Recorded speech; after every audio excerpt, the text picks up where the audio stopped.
Good evening, everyone.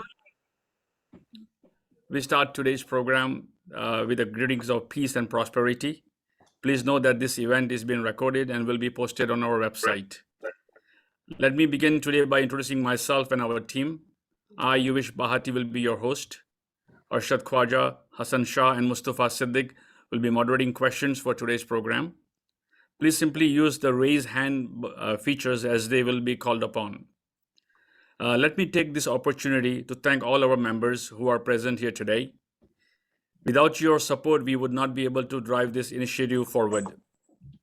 For those that are joining for the first time, United American Foundation is a public advocacy group based in Harford County. We are a nonpartisan entity that strives to equip all our citizens of our county with unity in amplifying political voice. Our vision is to strengthen residents with full awareness of political process to make an educated choice at the time of voting. For that purpose, we have started a virtual series called Getting to Know Your Representative. I would also like to inform all our members that we are in need of news analysts. For those that are interested, please contact Hassan for more information. Today, we are honored to have state delegate, a state senator, as well as two-term county executive Barry Glassman as our guest. Born in Harvard Grace, Barry has family roots in Harford County dating back to 1800s. Raised on a farm, he joined Level Volunteer Fire Company at the age of 16 and later graduated from Harvard Grace High School and Washington College. He became active in politics soon after college. He became member of Maryland Association of Counties and also became county council member, serving until 1998. He was a state delegate from 1999 to 2008 and state senator from 2008 to 2014. He has been our county executive since 2014. Throughout his career, County Glassman has been recognized for outstanding character, service, and leadership. His record as a fiscal conservative includes promoting rural values and steadfast protection of our land and water resources. Barry lives on a small farm along with his wife Debbie and son Jordan. Without any further delay, let's welcome our county executive, Barry Glassman. Thank you, Ashish. It's good to see everyone this evening, and I recognize some of the names. It's good to be in front of some Harford Countyans, in addition to some folks from outside the county. So I'm really want to talk about a few things, and some of you are familiar with me, and that's a great background. It makes me feel old when I hear some of those some of the things. I do remind folks, in addition to having a small sheep farm, I love public service, and many of those jobs were part-time in the legislature and with the county council. I did retire from Baltimore Gas and Electric Company in their legal department. I retired when I got elected county executive. So I always tell folks I had a real job also, in addition to being a politician. I think that, I know what it's like to do that. And I was born and raised on a farm in a small village of Harford County called Level.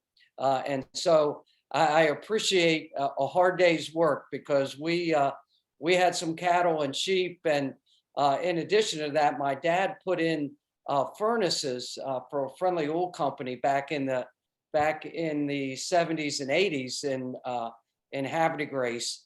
And we would sell firewood at night to cobble together enough money for us to go to school and do all the things that we wanted to do. My mother worked on Aberdeen Proving Ground as a property book officer for 30 years before she retired. And so we have a long history in Harford County. So when we talk about comptroller, what I'm running for, and I tell you, I've been blessed for 30 years to serve Harford County and the state of Maryland. And I kind of thought about a couple of things. I talked to my family about what I might do next, whether I should retire and do something less stressful than being county executive, which has been tough the last 8 years between the pandemic and a couple of other things. I thought that comptroller was a good fit for me. I really like policy. And one of the things I enjoyed about being county executive is, estimating revenue, balancing budgets, and you can follow that. One great thing about budgeting, you can start from the day you make your budget and follow it throughout the year. And so I decided on comptroller. Comptroller is the state's tax collector mainly, but in addition to that, he serves as chairman, or she as the Board of Revenue Estimates. So they also have to really determine how much money the state's going to have to spend, give those numbers to the legislature. In addition to that, they sit on the Board of Public Works, which is one of the most powerful positions in state government, and they award contracts throughout state government to different agencies, capital projects, and so forth.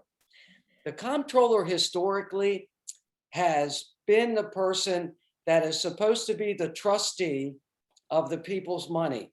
Whether you're a Democrat, Republican, or independent, we all pay in our fair share of taxes to the state government.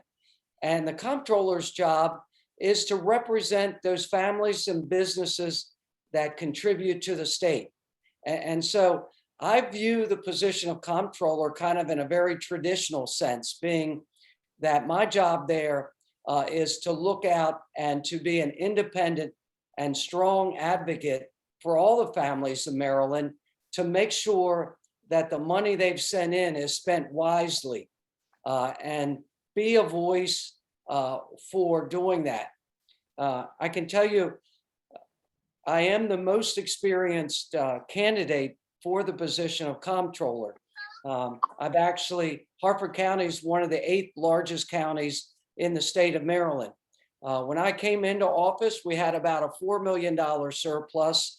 We will probably close the books this year in excess of $30 million. And we've done that through several different mechanisms. One, I always remind people, and I say this, and I said this when I came into office, here's your latest smartphone, right? I always said government should be the latest edition of your smartphone, smaller, faster, and more efficient.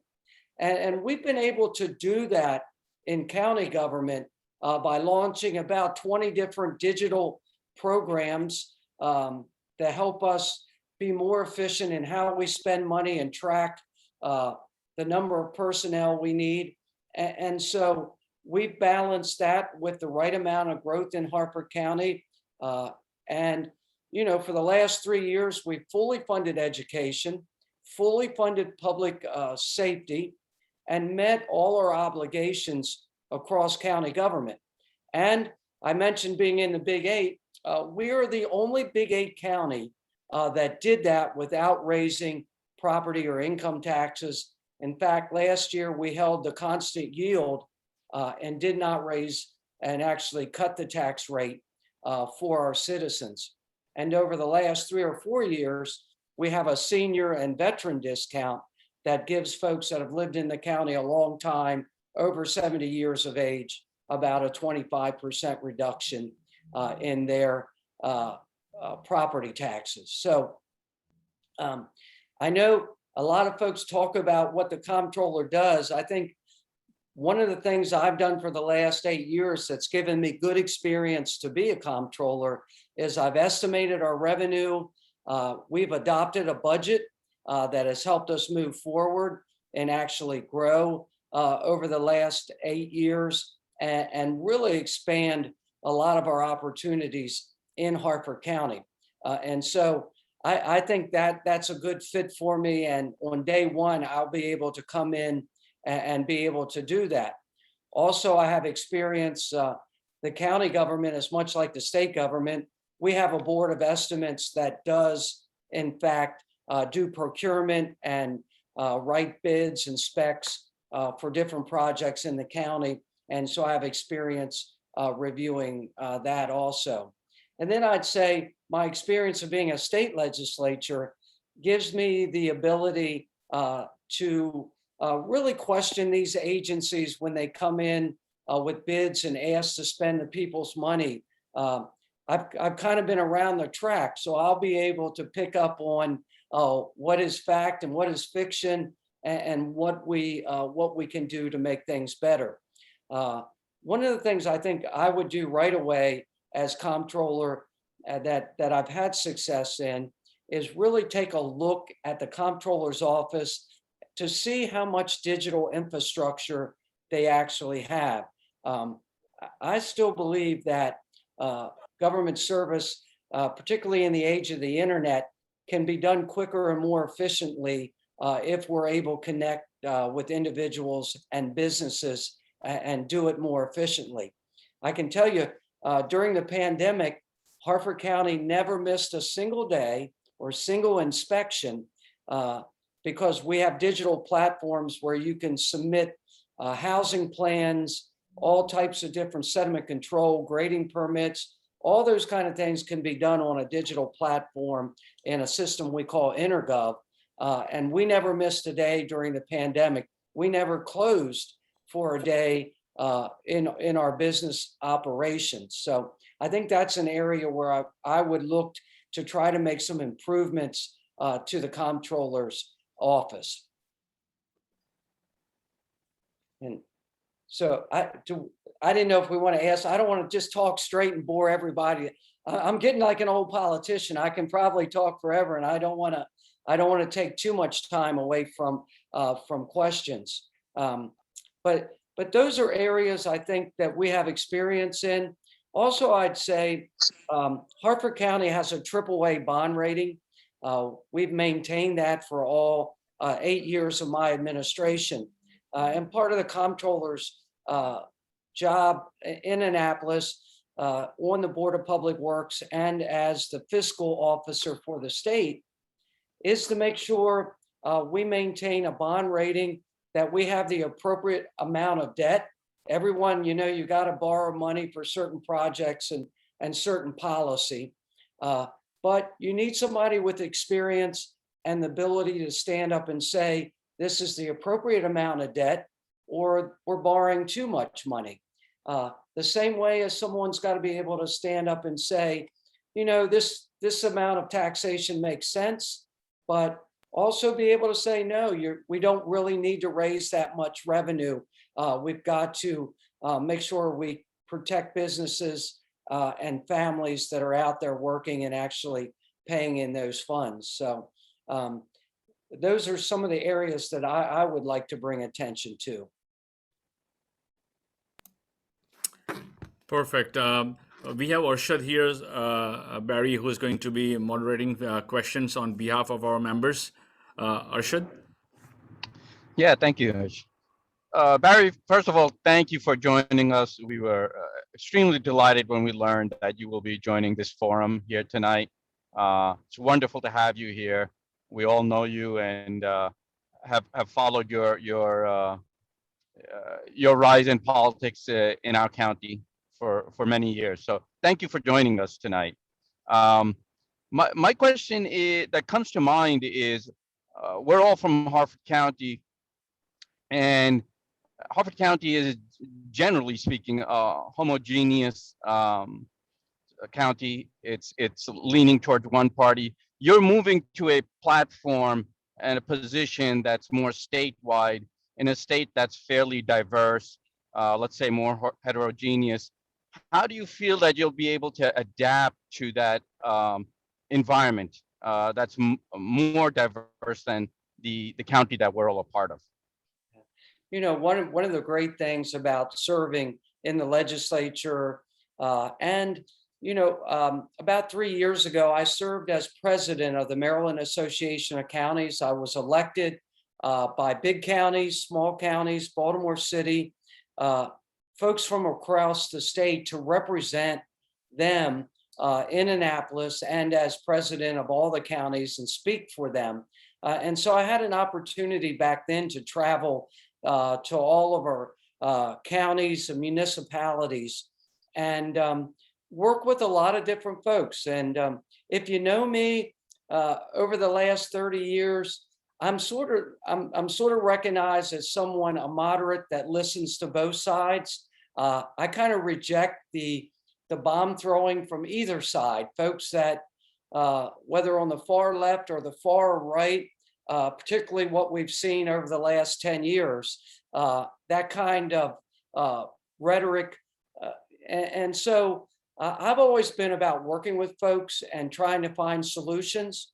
I was awarded an award from the Maryland Association of Counties when I left my office, and that was for being bipartisan, the ability to work with people of different parties, different races, and bring them together. And so I think I'm in a good position. You know, the comptrollers in the past have always sort of been a middle of the road moderating force in Annapolis. You can go back many years to Louis Goldstein, Francho, Governor Schaefer, and Marylanders want their comptroller to bring balance and independence to that position, not be beholding to one party or the other, to one philosophy or the other. You need to be kind of a spokesperson and trustee of all the taxpayers. And that's kind of how I see that position. And it's sort of how I've approached public service for 30 years. And that is, when you're elected, you represent everyone and you listen to everyone. And so I think I'm probably in that middle temperament of what you want a comptroller to be. Thank you for that. Yeah, I think that's what we're all looking for, is especially in this time, to have a middle of the road person that can navigate the extremes yet stay middle of the road for the constituents as well. So I appreciate that. Hassan, would you like to open it up to others as well for questions? Yeah, definitely. What's name? And this goes out to all our audience here. You can feel free to chat your question there, or if you want, the floor is open right now. Just simply raise your hand. We'll go in an orderly fashion. This is your moment. Speak up. All right, I see Naveed's hand is up. Naveed, if you can unmute.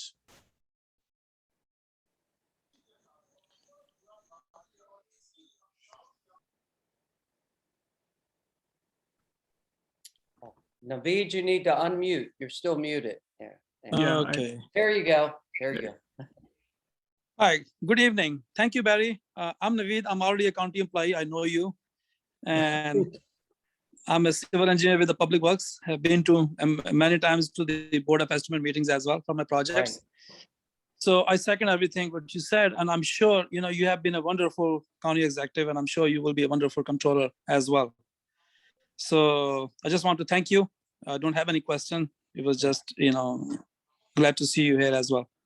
Thank you, Naveed. And I'll take that chance just to also say that prior to coming into office, our county employees had been not given raises and not moved forward. And the first year when we were coming out of the recovery, the best I could do was $1,000, but I made sure that every employee had that. But we have progressed and given raises every single year. And I always say this, I know I mentioned the other big 8 counties, and they get on me sometimes, but our raises have outpaced surrounding counties also. And so part of my commitment, and as comptroller, you want to make sure that you take care of your employees that provide the service to citizens. So we've tried to hold down healthcare costs and share them with employees, but also give our employees an increase every year that I've been in office also. Very true. Yeah. We have, yeah, thank you, Naveed, for showing face. So lunch will be from Naveed next week. Next, we have Pervez. He's got his hand up. Pervez, please share. Sure. Good evening, everyone. Uh, First of all, thank you, Barry, for giving us your valuable time. And we have seen you in the county for last almost 2 decades going up in the politics. My question would be that Maryland closes its fiscal year with a surplus of 2.5 billion budget because due to the grants and everything from the federal government. How do you intend to use this surplus and make sure that we have surplus at the end of every budget year? Okay, thank you, Pervez. That the governor came out with that today. It's similar to what I track, and part of that is when I talk about the Harford County being, we're probably going to have about a $30 million surplus. Some of that we do put in a rainy day fund. The other we put a portion into capital projects out there or expenses that we know that we're going to have to use the fund balance for. Aberdeen Proving Ground, we still have some waste to energy costs that we have to do, water and sewer, broadband, and some of those things that we have to do. We've also received the first CARES Act. Harford County received about $40 million from the federal government right at the beginning of the pandemic. 20 of which went for testing, PPE, health department, all those things associated with protecting folks from the pandemic.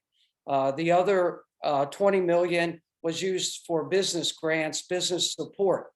We did about 4,000 in that initial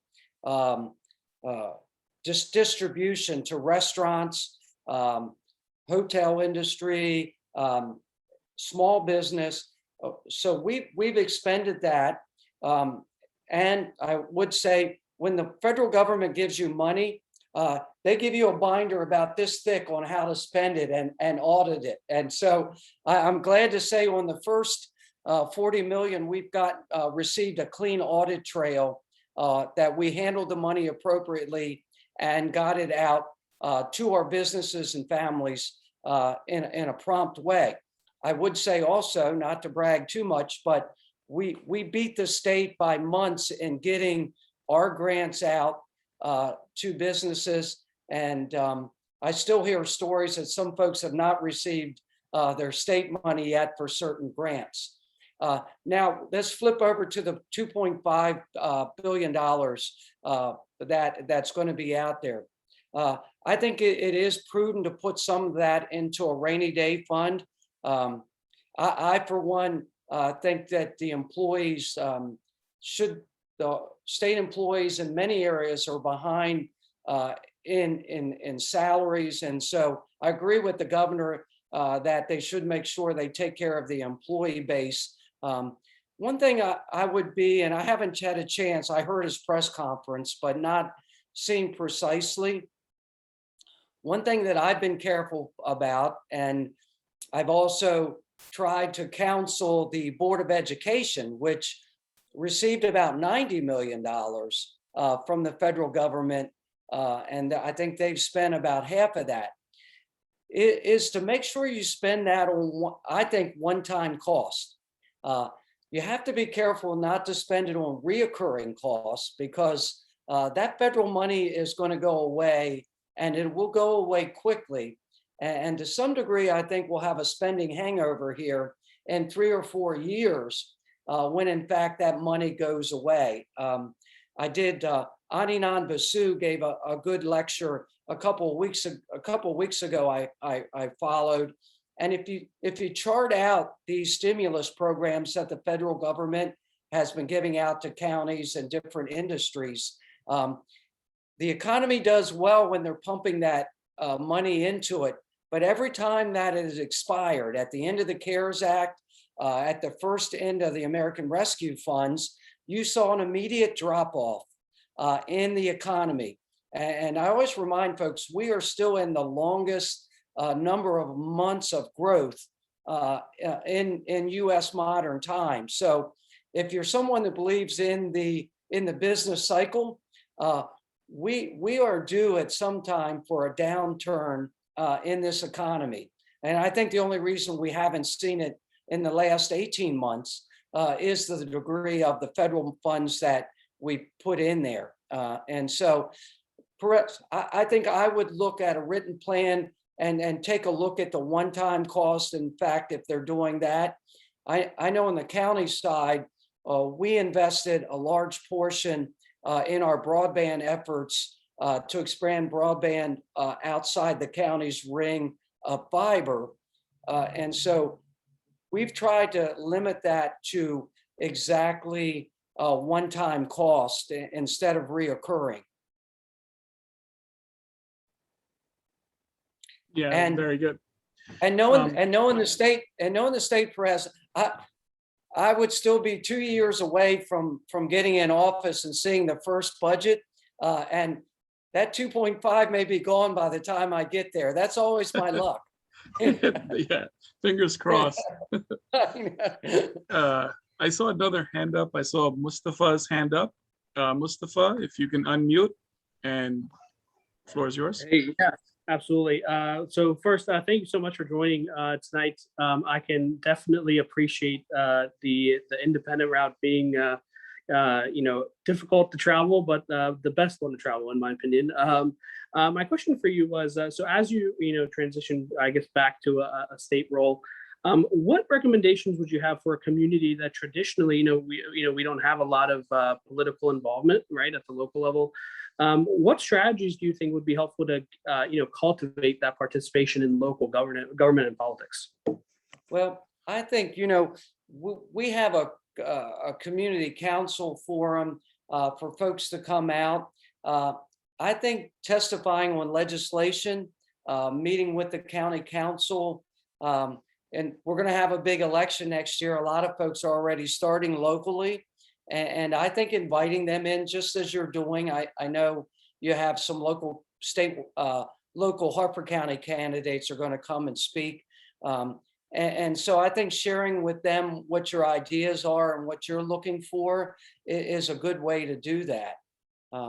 I also spend a lot of time with young people, not only college classes, but high school classes, not only to talk about civics. I still think a lot of the problem in our discourse, not only in the state, but the country, is folks not really understanding civics and their role as a citizen to make sure you vote, you share your ideas, and all that can be done with civility. I always talk about civics and civility. Talk about government, don't be ashamed of it, talk about your ideas, but talk and listen and do it in a civil manner. And we adopted the Choose Civility program from Howard County for the last 7 years. And so part of my messaging and part of the way we message and talk and share our ideas, civility is always in the back of what I think we should do. And so, even when I'm attacked over if it's about vaccines, and believe me, I get the nasty emails no one ever sees, and letters and so forth. And you have to really let that go and still kind of stay above that and talk about the issues, talk about facts, and it works. Now, we have the greatest system in the world and it works. But I think we've done a lot to harm that, and we do it to each other. We're all Americans. We all need to pull together and share ideas without tearing each other down. And it's gotten tough. I think, if politics was like this 30 years ago, I'd probably still be on the farm raising sheep. Yeah. Thank you. We have another hand up. Before we get to Yashe, I did have a question. Somebody texted me, and the question was about the school redistricting issue. That's been such a big, talking point. There's a lot of people on both sides of the fence. Some people are really wanting to hear from you. So if you can kind of just share, where we are, where we're headed, and how to calm the nerves of some people who are not happy with the whole redistricting. So if you can please share a little bit on that. And then after that, Sure. Yasha, we'll get to you. Yeah, Thank you. And when we talk about civics, one of the things I talk about, and is kind of unique to Maryland, school boards fall under the State Board of Education. Under state law, they are very independent bodies from each county and Baltimore City. In fact, jurisdictions like Harford County, we give them about 50 cents on the dollar. About half of our tax revenue goes to the Board of Education for public education.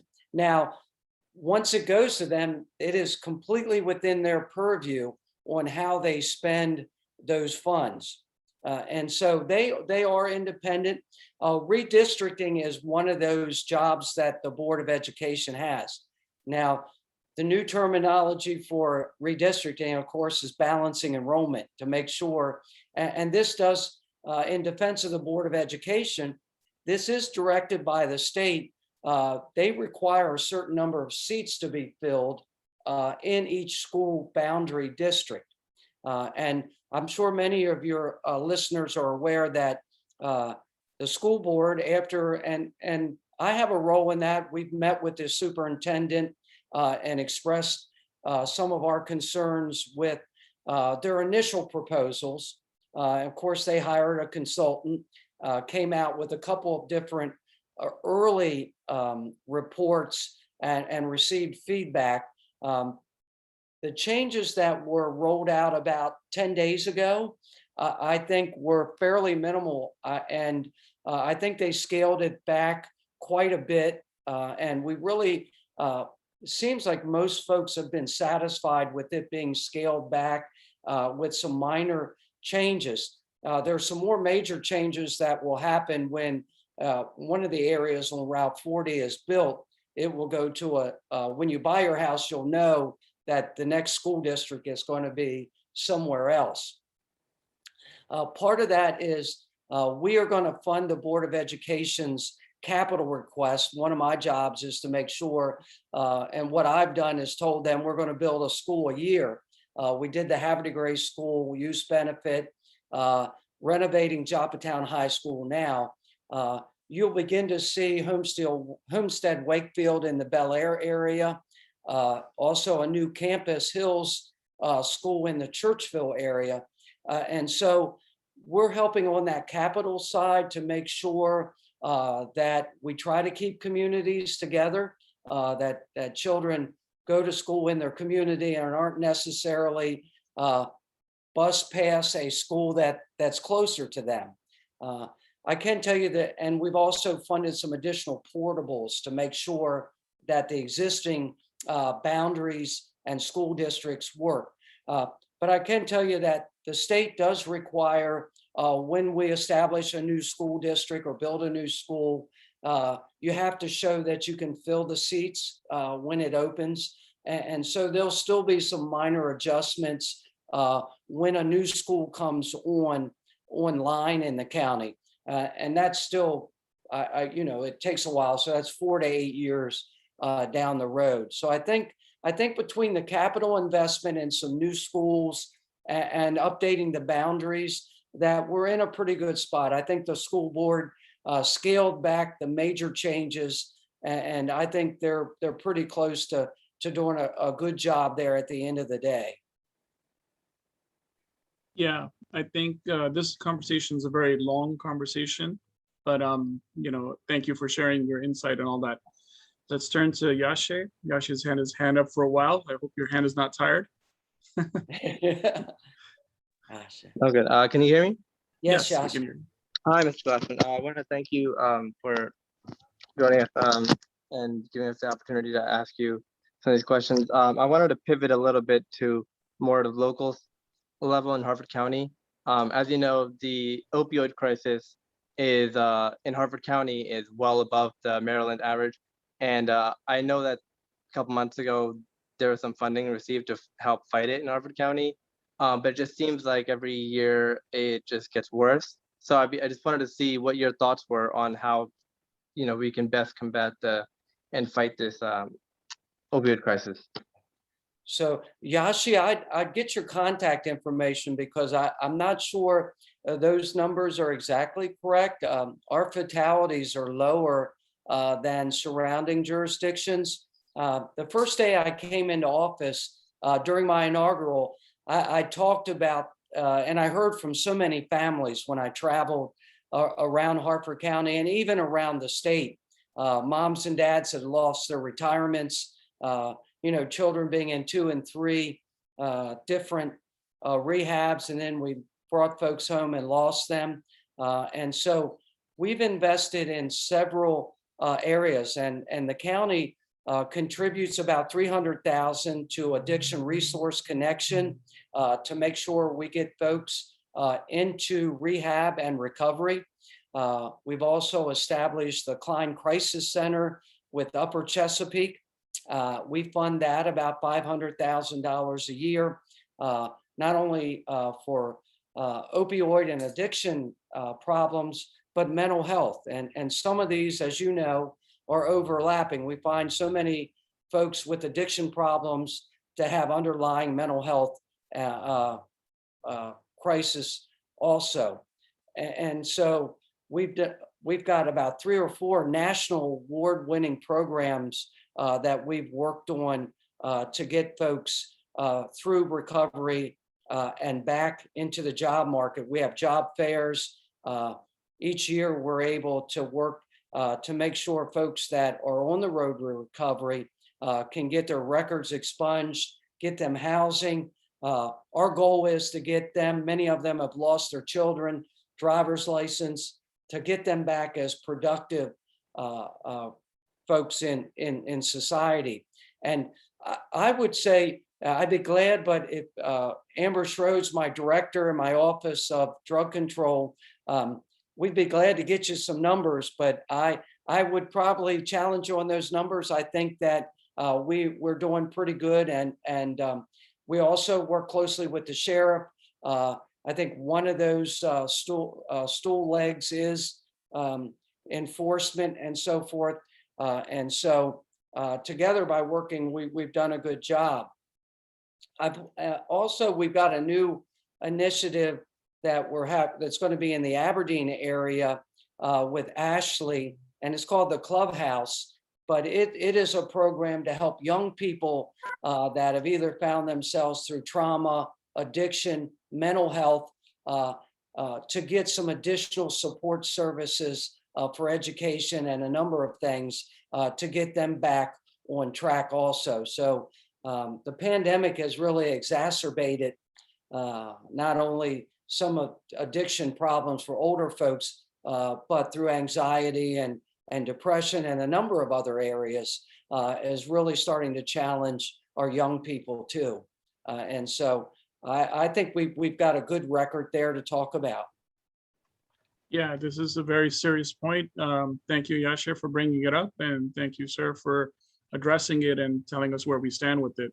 And this is another, talking point that we can talk for a very long period of time. But as long as we know, we're doing our part and safety is there and measures are there. So thank you. Next, we have Mrs. Bott, and you can unmute. Hello, thank you for having this forum available to us. I'm going to go back to the redistricting issue. As far as I know, when Red Pump was built, you guys had the policy to fund 2 projects at a time, and that was changed in the years following Red Pump, and now you only have 1 building initiative at a time.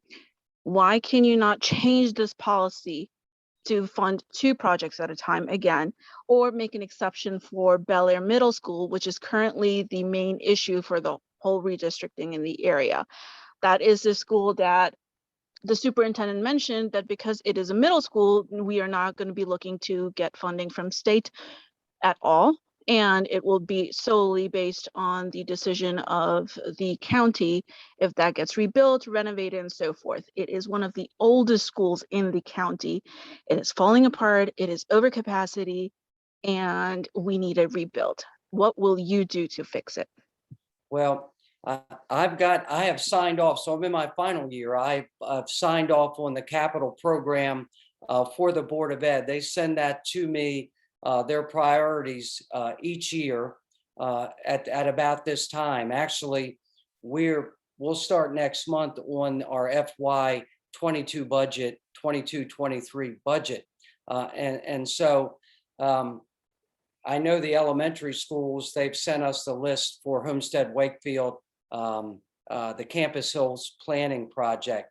I have a pretty firm policy that we have in order to maintain our debt load and our taxation rate, that I don't have a policy of forward funding a school, meaning building the school completely with county funds. Already the county, when a new school was built, say in Havre de Grace, that high school, middle school project, we paid about 2/3 of the cost, about $80 million.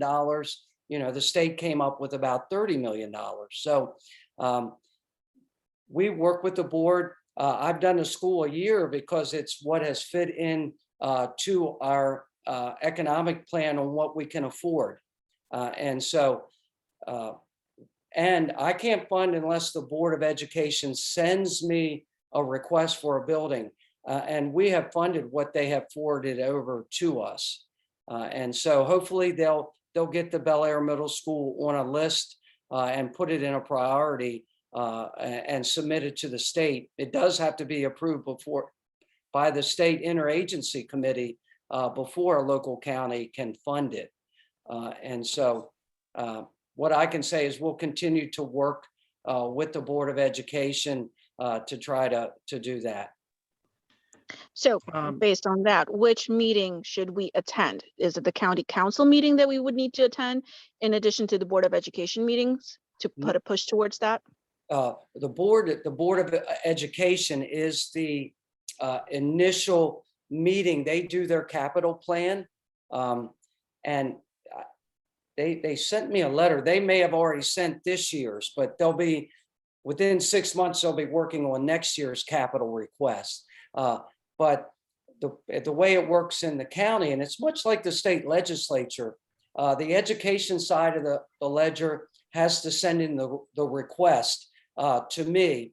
I fund it and put it in the county budget. And the county council adopts my budget when I send it over. The interesting thing about our charter is that a lot of folks don't know, the county council can only cut and give to the Board of Education operating budget. So they really do not have the power to fund anything. It's strange. And the Maryland legislature was like that really until about 2 years ago. If you remember, there was a constitutional amendment passed. So the next governor, it won't happen this year, but the next governor, Board of Public Works, the legislature will actually have the opportunity to move money around in the state budget after the governor submits it.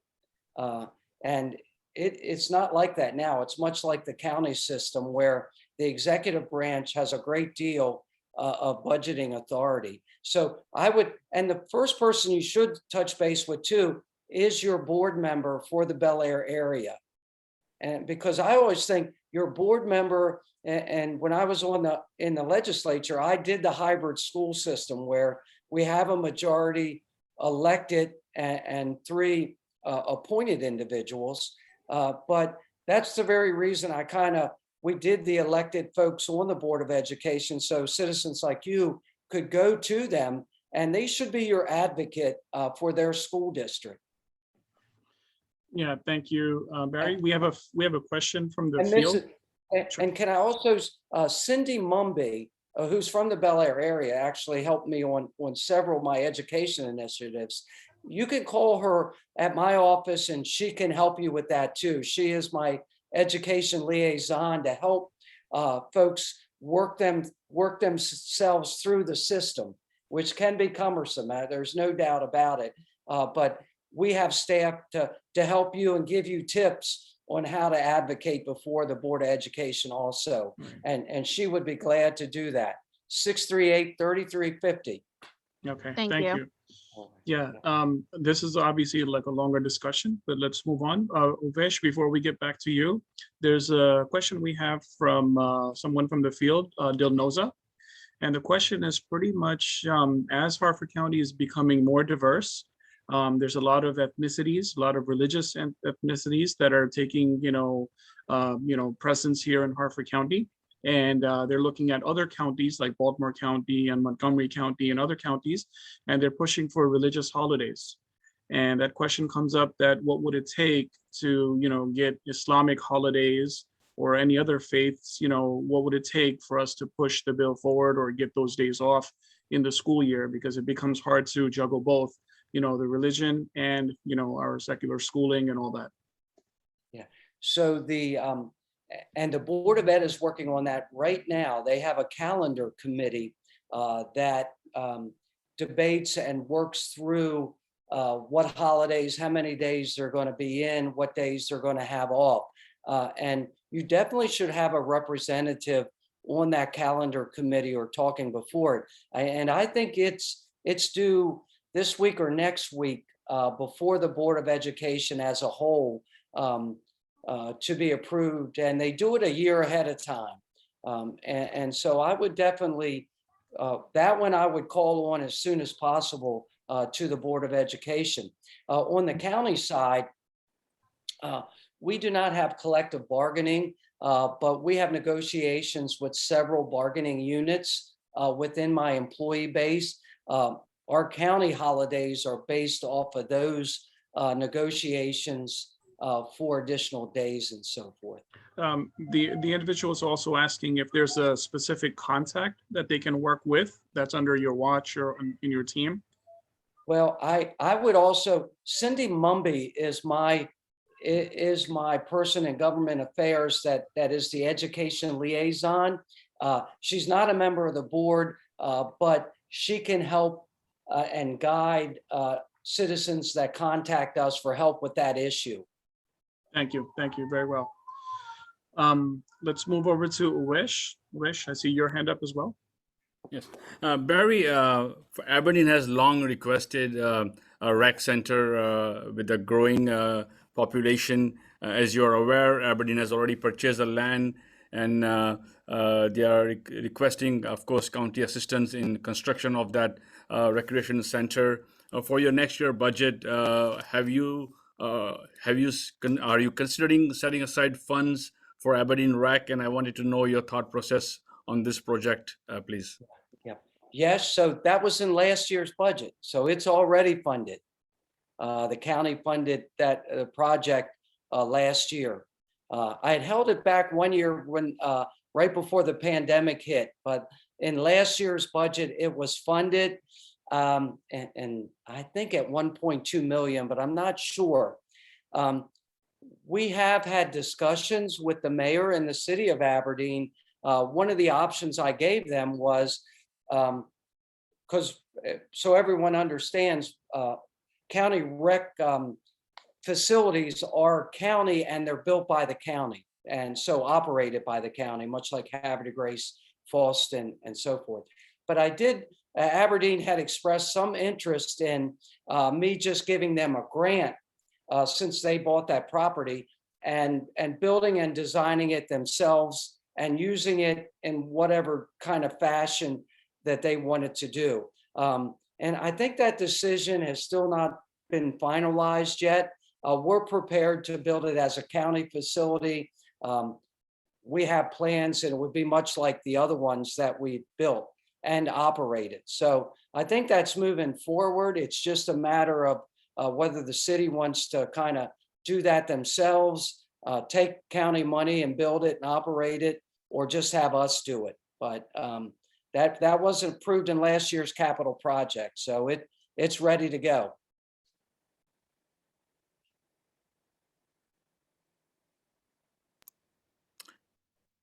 Thank you. Hassan, do you have any more questions? Actually, I have a question from my own end. I know I've been kind of moderating. The question is very simple.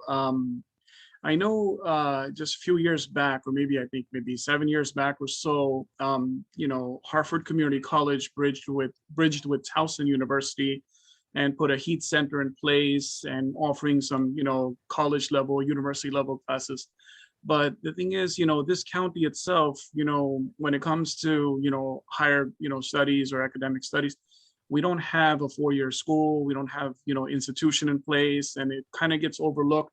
And a lot of our kids here, they wind up going, further away, either some cases out of state and so on. So is there any push for anything in the next 10 years per se, that, something in the pipeline for any Yeah. 4-year institution or branch of University of Maryland even coming here?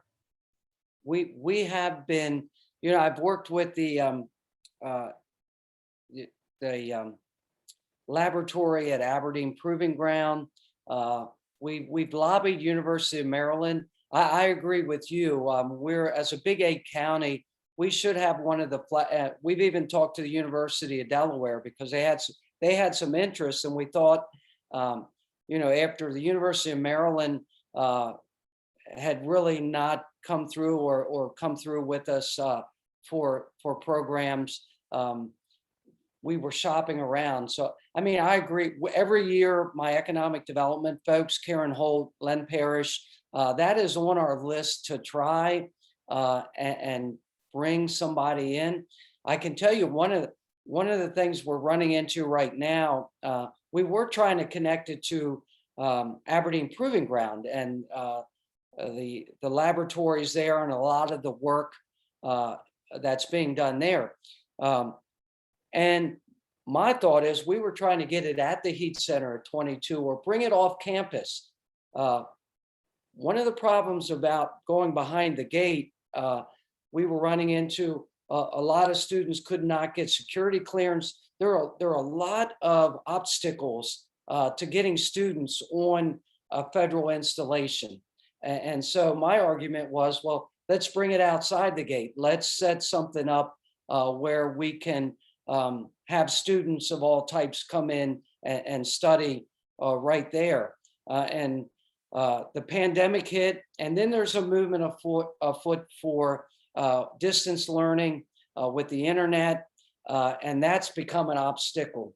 The other problem with the University of Maryland that we run into is funding.